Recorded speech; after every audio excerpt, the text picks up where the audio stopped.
Hello, Sid Roth, your investigative reporter. Bonjour, Sid Roth, votre journaliste d'investigation, ici avec Carol Reed. La semaine dernière, j'espère que vous avez rencontré son mari, Isaïe Reed.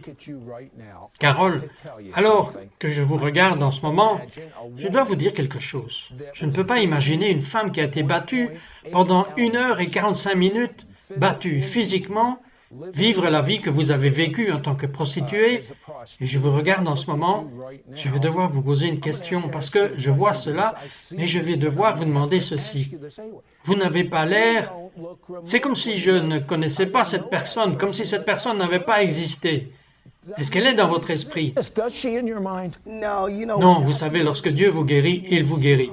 Et donc, toutes ces choses, même si elles étaient des choses du passé, il n'en reste aucun vestige. Il n'y a pas de cicatrice. Uniquement pour être utilisé pour aider d'autres personnes. Oui, j'ai traversé beaucoup de ces choses, mais aujourd'hui, elles me donnent du pouvoir. Elles ne sont rien qui me retiennent. Et je remarque que vous pouvez même en parler. Oui, comme si c'était une autre personne. Mais quelqu'un ne se réveille pas un jour et dit « je veux être une prostituée ». Non, c'est petit à petit. Je sais que vous venez d'une belle famille bourgeoise de Los Angeles, mais votre beau-père a essayé de vous violer et vous vous êtes enfui de chez vous. Et je suppose que c'est à ce moment que ça a vraiment commencé. Vous savez, je crois vraiment que quand j'étais enfant, le diable vous étudie depuis que vous êtes petit. Et il a mis ces choses qui étaient des insécurités en moi et il les a juste rendues démesurées. Et quand elles n'étaient pas traitées, elles grandissaient simplement avec moi. Et donc, à chaque fois qu'il y avait une autre partie de moi qui n'était pas sûre, il la faisait exploser de façon disproportionnée. Je crois que quand le mari de ma mère s'est fatigué de me violer, c'était un tournant et je me suis dit, eh bien, s'il pense que je suis une prostituée, alors je pourrais aussi bien en être une. Et donc, j'ai littéralement permis à ce que j'entendais dans mon psyché de se manifester dans la réalité. Et j'ai mordu la pomme. Maintenant, c'était quoi la carotte? Qu'est-ce que vous cherchiez? Quel était votre objectif à l'époque? Je voulais vraiment l'amour, numéro 1. Cela a toujours été l'une des choses que j'ai vraiment voulu. Mais je voulais vraiment être une artiste et j'avais l'impression qu'il n'y avait vraiment aucun moyen pour moi d'entrer dans le divertissement à cause des médias qui montrent des femmes utilisant leur corps. Et je me suis regardé à un moment de ma vie et j'ai dit, eh bien, je suis belle, je peux utiliser mon corps parce que c'est ce que disent les médias. Vous savez, ils recherchent des filles glamour. Et chaque gars qui veut une fille glamour à son bras, et j'ai utilisé mon corps. En fait, c'était une arme contre moi-même. Vous savez, personne ne s'intéressait à qui était Carol à l'intérieur. Ils voulaient juste voir qui était ce bébé trophée qu'ils pouvaient mettre sur leur étagère ou porter sur leur bras, et je leur ai laissé prendre le pire de moi. Alors pourquoi êtes-vous resté dedans? Vous savez, lorsque vous êtes dans un style de vie comme cela, après y avoir été si longtemps, c'est comme une voix qui vous parle à l'oreille. Que pouvez-vous faire d'autre? Vous n'avez aucune compétence. Vous n'êtes pas commercialisable. Quel autre travail peut vous donner ce genre d'argent? Je gagnais entre 900 et 2000 $ par jour en étant prostituée. Le diable rend le péché beau. Et donc, j'étais de plus en plus attiré. D'une année, c'est devenu 4 ans. De 4 ans, c'est devenu 8 ans. De 8 ans, 10 ans. De 10 ans, 20 ans. Et la prochaine chose que vous savez, je regarde en arrière. Et où est Carol? Carol, c'est cette toxicomane et cette prostituée qui se regarde dans le miroir. Et je ne me supportais pas. Il n'y a pas d'autre choix pour moi. Il y avait un souteneur qui était avec vous et qui vous traquait. Et votre père l'a tué. Oui, j'avais une faible estime de moi. J'ai cherché quelqu'un avec qui je pensais pouvoir me marier et faire de lui cet homme que je voulais, parce que tous les hommes que j'avais avant m'avaient laissé tomber. Et j'ai donc rencontré ce jeune homme et je lui ai dit trop d'informations sur moi. Et il l'a mal pris. Et quand j'ai décidé que je voulais sortir de la relation, il a commencé à me traquer pendant 2 semaines. Et un jour, le 23 août, après avoir emmené mon fils chez les babysitters, il est sorti de nulle part et il allait me tuer, moi et mon fils. Et ce jour-là, j'ai senti la mort dans l'air. Je pouvais sentir des démons dans l'air pour récupérer une âme et aussi sentir des anges dans l'air. Je savais que la mort était réelle, mais je ne savais pas qu'elle était là pour collecter jusqu'à ce qu'il me demande où était mon père. Et immédiatement, sur son visage, je pouvais voir la mort et je lui ai dit de courir, mais il était trop tard. La prochaine chose qui s'est passée, c'est que mon père s'est arrêté derrière moi et en quelques secondes, il a sorti un 9 mm et a tiré 5 fois sur cet homme devant mon visage. Et mon monde s'est brisé ce jour-là parce que j'avais détruit la vie de 2 personnes à cause de mon insécurité. Vous savez, le diable utilisera tout ce qu'il peut faire pour vous empêcher d'être ce pourquoi vous avez été créé. Isaiah Reed. Oui, quand l'avez-vous rencontré? Et vous n'avez même pas réalisé qu'il était un proxénète. J'ai rencontré Isaiah Reed en 1985. Je vivais avec Jim Brown, le footballeur, et un soir, après être sorti d'un restaurant, j'étais sur le point de sortir, il est venu vers moi, il m'a remis des clés d'une Rolls-Royce, et je lui ai demandé d'une manière pas polie de s'éloigner de moi. Et puis quand il a décidé qu'il ne voulait pas, je lui ai donné mon numéro de téléphone et il a commencé à me poursuivre.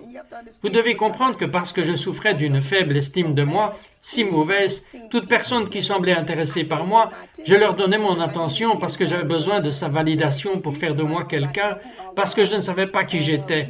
Et il m'a cherché et a commencé à m'appeler. J'étais dans cette grosse affaire avec Jim Brown, qui était dans les journaux pour le viol d'une fille. Et ce n'était pas vrai. Le joueur de football Jim Brown des Cleveland Browns. Et ainsi nous avons gagné l'affaire et Isaiah a appelé Ricky Williams. Il m'a appelé et m'a demandé si je viendrais à Hawaï pour célébrer la victoire de cette affaire. Et j'ai dit, bien sûr, quelle fille ne ferait pas un voyage à Hawaï? Et donc à mon insu, j'ai pris l'avion là-bas et je suis tombée amoureuse de lui. Et je me souviens que je me suis dit que soit il est l'une des 2 choses, soit c'est un trafiquant de drogue, soit c'est un proxénète. Et quand je lui ai demandé, il m'a dit qu'il était les 2. Et je me suis dit, d'accord, tu sais, même si c'est un proxénète, je peux me débarrasser des 2 filles. Je suis assez mignonne, je peux les chasser. Mais ensuite, je lui ai demandé combien de filles il avait. Et il a dit, eh bien j'en ai 17. Et j'étais comme, wow, vous savez que ça fait mal de jeunes filles que vous connaissez, mais c'était quelque chose qui était en moi parce que nous avions eu des relations sexuelles, même si je voulais le quitter, j'étais toujours attiré par lui. Et je ne pouvais pas nier le fait qu'il y avait quelque chose entre nous. Et j'ai commencé à travailler pour lui, sachant qu'il allait m'utiliser. Et j'étais tout à fait d'accord de le faire. Vous voyez, beaucoup de gens pensent que beaucoup de jeunes filles qui se prostituent sont forcées de se prostituer, alors que c'est un libre choix. J'avais le libre choix. J'ai choisi de faire cela. Oui, mais quand les autres femmes ont vu qu'ils vous favorisaient, qu'est-ce qu'une femme a fait? Eh bien, en 1989, je suis tombée enceinte et j'ai dit qu'il ne me ferait sûrement plus travailler dans la rue. Et les autres filles étaient très contrariées parce qu'elles étaient avec lui depuis 12 à 14 ans. Et je suis enceinte et je me souviens que quand j'étais enceinte, l'une des filles me donnait un coup de pied dans le ventre. Et quand j'ai accouché de mon fils à 7 mois et demi, mon bébé pesait 3 livres 3 quarts. Isaiah vous a-t-il fait travailler dans la rue pendant que vous portiez le bébé? Isaiah m'a fait travailler dans la rue et moi aussi. Vous devez comprendre quelque chose à propos de...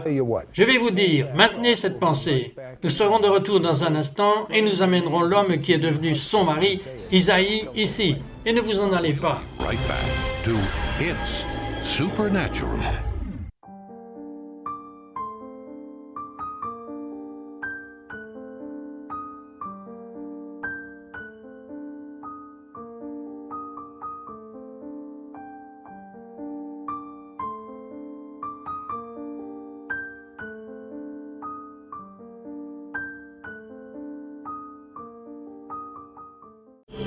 We now return to It's Supernatural. Bonjour, c'est Rod, votre reporter d'investigation, ici avec Carol Reed et un homme qui deviendra son mari, Isaiah. La semaine dernière, nous avons découvert Isaiah. Vous étiez l'un des principaux proxénètes d'Hawaï, gagnant plus de 20 millions de dollars par an. Vous aviez une écurie de femmes dont Carol faisait partie. Et Carol, l'une des femmes, l'une des autres prostituées, était si jalouse qu'elle vous a poignardé dans l'œil. Oui, 7 jours après avoir eu mon fils aîné, Decat, je suis entré dans un bar et nous sommes entrés dans une altercation. Et à la fin de l'altercation, elle est venue avec son petit couteau de chasse et m'a poignardé dans mon œil gauche, où j'ai perdu ma vision dans cet œil. Et c'était vraiment dur, vous savez, parce que je venais juste d'avoir un bébé et maintenant je traverse, je retourne à l'hôpital et je perds la vue. Et c'était vraiment moi qui croyais que Dieu me parlait de toutes ces manières différentes. Oui, Carol, et bien maintenant, je ne pense pas qu'à l'époque vous saviez parfaitement ce qui se passait. Non, je ne savais rien. Maintenant, Isaiah, vous avez eu entre-temps une expérience radicale avec Dieu, mais vous avez mal agi et vous devez payer le prix. Vous allez en prison, et de prison, vous appelez Carol, qui est maintenant sortie d'Hawaï. Vous appelez Carol pour l'épouser? Pourquoi? Call Carol to marry you? Why? Eh bien, quand j'ai été sauvé, bien sûr, j'avais un père dans le Seigneur et j'ai commencé à devenir disciple en prison. Et comme vous le dites, j'ai dû payer pour mes crimes qui étaient vraiment 20 ans obligatoires. Mais je n'ai fait que 5 ans. Alors le pasteur a dit que Carole serait ma femme et j'ai dit bien, elle n'est pas sauvée. Vous savez qu'elle a eu tous ces problèmes alors que je devais choisir une femme pieuse. Et le pasteur dit que c'est une parole du Seigneur. Alors j'ai attendu 5 ans et le jour où je suis sorti de prison, j'ai été traité par la grâce de Dieu. Le Seigneur m'a parlé et m'a dit « Appelle Carole maintenant ». J'ai dit « Eh bien Seigneur, je n'ai pas de téléphone portable dans cette cellule ». Il a dit « Appelle-la maintenant ». Donc pour faire court, c'est un garde qui m'a amené à la cabane de garde et m'a laissé faire un appel longue distance. Et je l'ai appelée en Californie et lui ai demandé de m'épouser. Elle a dit oui, au milieu de toute sa confusion. Maintenant, Carole, que s'est-il passé dans votre vie quand Isaïe vous appelle à l'improviste? Eh bien, c'était juste après que mon père ait tué le jeune homme. Donc j'étais dans une grande tourmente. J'étais très suicidaire, j'avais 2 enfants, j'étais assis cette nuit-là et je n'oublierai jamais, il était 2h30 du matin et je me demandais comment je pouvais me tuer, moi et mes enfants. Et j'ai entendu, pour de vrai, j'allais nous tuer. J'en avais marre de vivre. Je me souviens que j'ai crié au Seigneur et je lui ai dit « Comment peux-tu permettre de rester dans cette situation ?» Et j'ai entendu le Seigneur me dire « Tu sais que tu as raison. Tu es dedans parce que j'ai toujours été à la porte. J'ai juste attendu que tu frappes. » Et puis il m'a dit « Tu ne peux pas partir d'ici tant que tu n'as pas fait ce que je dis. » Alors autant vous mettre à l'aise. Et dès que j'ai entendu cela, il était 2h30 le matin. Et le téléphone a sonné. Et c'était Isaïe qui appelait au téléphone en disant « As-tu une minute ? J'ai une question, veux-tu m'épouser ?» Et tout de suite j'ai dit oui. Mais la chose amusante qui s'est produite, après cela, dès que j'ai raccroché le téléphone, j'ai entendu une voix dire « Il ne veut pas de toi, il veut juste ses enfants. » Et j'ai dit « Ok, eh bien maintenant, je n'ai pas à tuer les enfants, je peux juste me suicider. Je vais lui donner ses fils et quand j'aurai fini de lui donner ses fils, je continuerai et je me suiciderai. » Et ainsi le pasteur a découvert qu'il m'avait demandé de l'épouser. Et alors ils se sont portés volontaires pour payer pour moi, pour venir à Hawaï avec mes enfants. Et je suis venu là-bas que pour me débarrasser des enfants et ensuite me suicider. Mais en chemin, vous êtes entré dans une église. Pourquoi? Church. Why? Je suis allé dans l'église pour me moquer de Dieu. Je n'avais aucune envie d'être sauvé. J'avais un caillou de cocaïne à $20 dans mon sac. J'allais juste y aller et me moquer de son Dieu. Il a dit qu'il l'avait trouvé et j'allais revenir et faire mon truc. Et voici, quand je marchais dans l'église, la louange et l'adoration allaient, et je ne me souviens pas ce qui était prêché, mais je savais que j'avais atteint l'endroit que je cherchais. Je ne savais pas que c'était ce que je cherchais. Et je me suis retrouvé à cet hôtel, et en 1 minute, en moins d'1 minute, en 1 seconde, Dieu est venu. Et le Saint-Esprit m'a juste baptisé dans le Saint-Esprit. Et j'ai été délivré de tout. De la faible estime de moi, du lesbianisme, de la toxicomanie, du tabagisme et du mensonge. Instantanément, en moins d'1 seconde, j'ai été délivré. Quand je me suis levé, j'ai dû me regarder pour voir qui j'étais, parce que c'était comme si j'étais sorti d'un mauvais rêve. Maintenant, Isaïe, quand elle vous a dit ce qui lui était arrivé, qu'est-ce qui s'est passé à l'intérieur de vous? What went on inside of you? Eh bien, quand je l'ai vue pour la première fois, et vous savez, je l'ai récupérée à l'aéroport comme elle l'avait dit. Elle était encore habillée, on l'appelait Ushimama. Elle avait tout ce qui était visible. Et donc je dis, mon gars, Dieu l'a raté. Vous savez, j'étais là, j'avais été sauvé 5 ans, et j'avais donc ce genre d'esprit religieux, j'étais vraiment gêné. Et comme elle l'a dit, elle s'est retrouvée à l'église, devant tous mes pères chrétiens. Et j'ai dit, maintenant ils vont penser que je suis plein de désirs, parce que je regarde qui je désire épouser. Et alors le Saint-Esprit a commencé à s'occuper de moi pendant le service, en disant, tu peux croire que je peux te sauver, mais tu ne peux pas croire que je peux la sauver. Après tout ce que tu as traversé. Et donc j'ai juste fermé les yeux et j'ai fait confiance à Dieu. Je ne savais pas qu'elle allait être sauvée cette nuit, mais j'étais vraiment en train de me repentir d'être religieux. Et bien sûr, je veux dire qu'elle a été glorieusement sauvée et baptisée devant toute la congrégation de l'Église.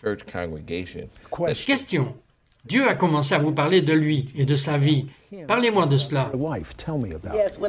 Oui, quand j'ai reçu le Seigneur, j'ai su que c'était une touche de Dieu. On ne pouvait pas nier que c'était Dieu. Mais je ne faisais toujours pas confiance à Isaïe en tant qu'homme. Et alors je lui ai dit que je ne sais pas pour toi, mais cette nuit j'ai eu un rêve, une vision. Et le Seigneur m'a montré Isaïe marchant vers une chaire, lui marchant d'un côté et moi marchant de l'autre. Et quand nous avons atteint la chair, une Bible s'est ouverte et une colombe s'est envolée. Et il a dit que j'ordonne cela au nom du Seigneur. Puis j'ai su que j'étais censé épouser Isaïe. Et la semaine prochaine, au service des témoignages, je leur ai dit que non seulement je vais rester ici, mais je vais être ta femme. Let me tell you. Laissez-moi vous dire quelque chose. Si vous ne ressentez pas la présence de Dieu, l'Esprit, la gloire, la Shekinah de Dieu, vous avez besoin d'avoir une rencontre avec Dieu à travers son Fils Jésus. Nous allons revenir et nous allons découvrir que vous êtes littéralement entrés dans une mosquée et que l'Esprit de Dieu a envahi cet endroit. Ne partez pas, nous revenons tout de suite. Spirit of God invaded that place? Don't go away. We'll be right back. We'll be right back to It's Supernatural.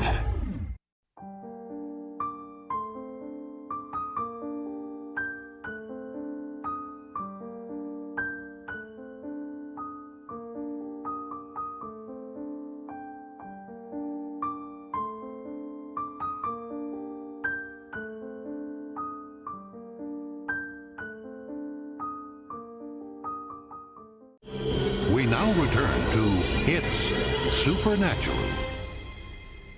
Hello, Sid. Bonjour, c'est Rod, votre journaliste d'investigation, ici avec Isaïe et Carol Reed.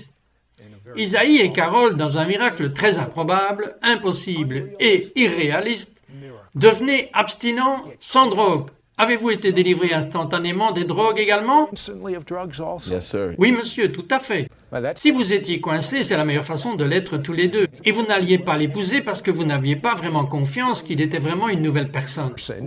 Non, et il l'était pourtant. But Mais Dieu est venu vers vous, vous a dit de l'épouser, vous avez dit que vous marcheriez ensemble, le servant, et vous l'avez épousé. Et je dois vous demander, je sais que vous avez un cœur pour les prostituées, vous pouvez les comprendre. understand them.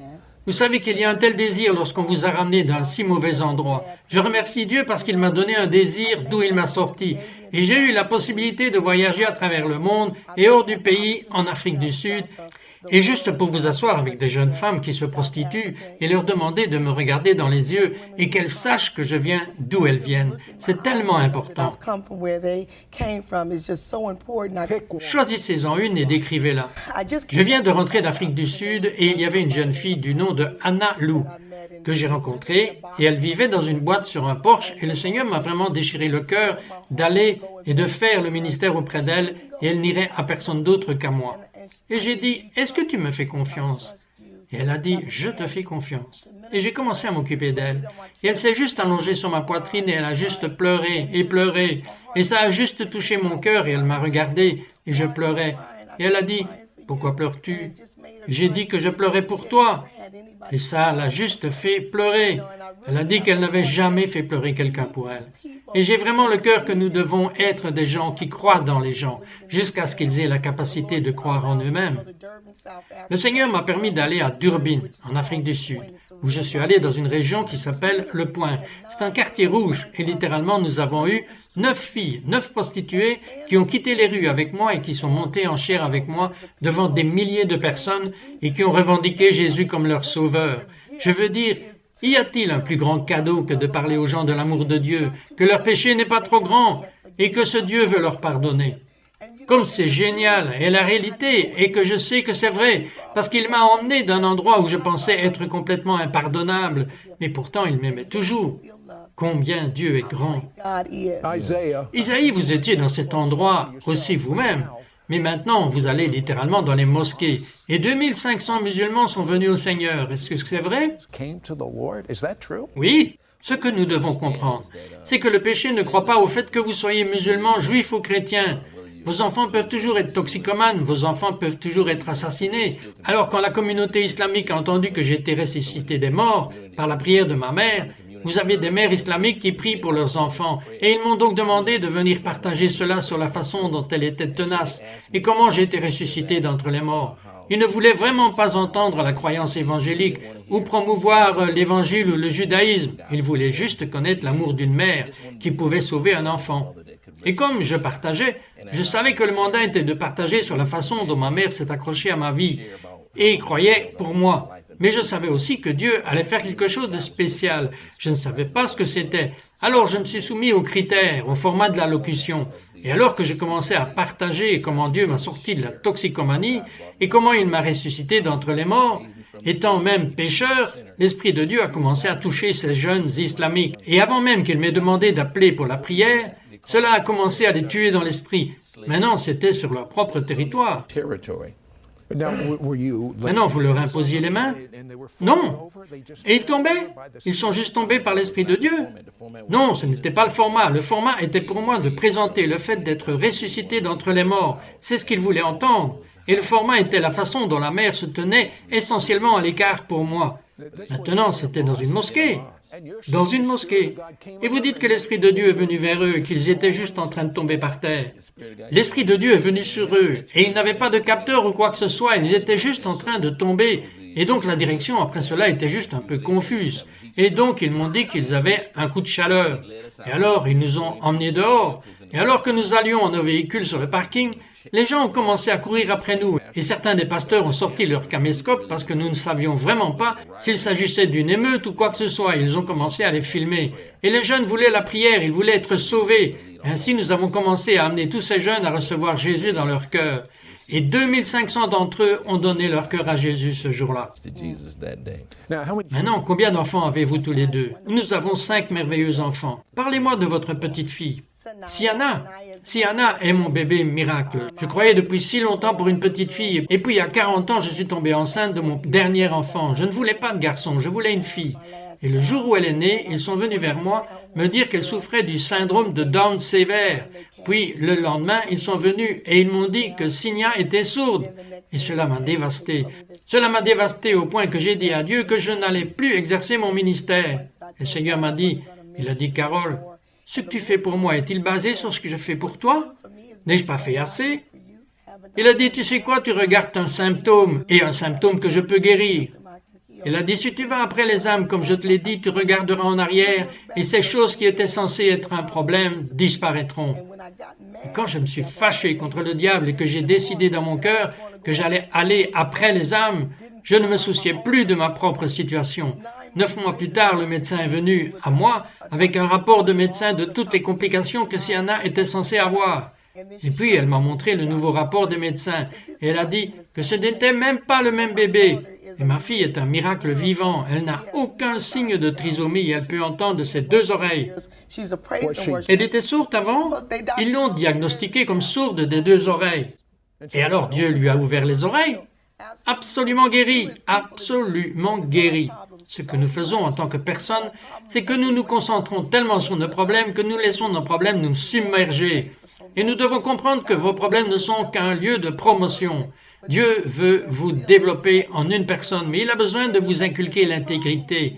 Et si un problème peut vous décourager, il peut vous éloigner de votre but et de votre objectif.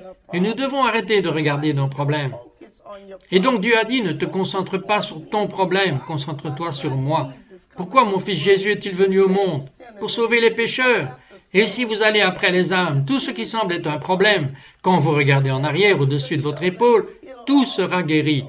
Et quand j'ai réalisé ça, j'ai dit, vous savez quoi? Je vais me venger du diable, je vais gagner des âmes. Voilà ce que je vais faire. Laissez-moi vous dire quelque chose. Ce n'est pas une question de religion. Il s'agit que vous avez été créés. Écoutez-moi, pour vous qui avez été appelés, il doit y avoir quelque chose de plus. Vous avez été créés pour l'intimité avec Dieu, pour marcher avec lui, pour parler avec lui et être si proche de lui. Il y avait un homme juif du nom d'Enoch, et il est dit qu'il marchait avec Dieu, et puis il n'était pas plus, parce que Dieu l'a pris. Je veux dire, si vous devez mourir, ce n'est pas une mauvaise façon de mourir, mais si vous pouvez rencontrer et expérimenter et avoir votre propre intimité avec Dieu, s'il vous plaît, veuillez entendre ce que je suis en train de dire. Je ne parle pas des choses qui vous ont rebuté, je parle de la seule chose qui puisse vous exciter. Je parle de celui qui est venu et qui est mort et ressuscité des morts. Isaïe est mort, il est littéralement ressuscité des morts, mais il ne peut pas changer votre vie. Celui-ci peut changer votre vie, celui-ci peut vous donner un but, celui-ci peut vous donner une chanson dans votre bouche, celui-ci peut vous donner de la joie, peu importe ce qui se passe dans ce monde fou. Et c'est fou parce qu'il y a un diable qui se déchaîne. Mais le seul qui peut vous donner shalom, c'est ce que nous les Juifs appelons cela la complétude. Dieu veut que vous soyez complet. Connaître Jésus. Vous n'avez pas besoin de théologie. Tout ce dont vous avez besoin est un cœur qui veut connaître la vérité. C'est votre moment. Ne le manquez pas. Ne le manquez pas. Moment. Don't miss it. Do not miss it.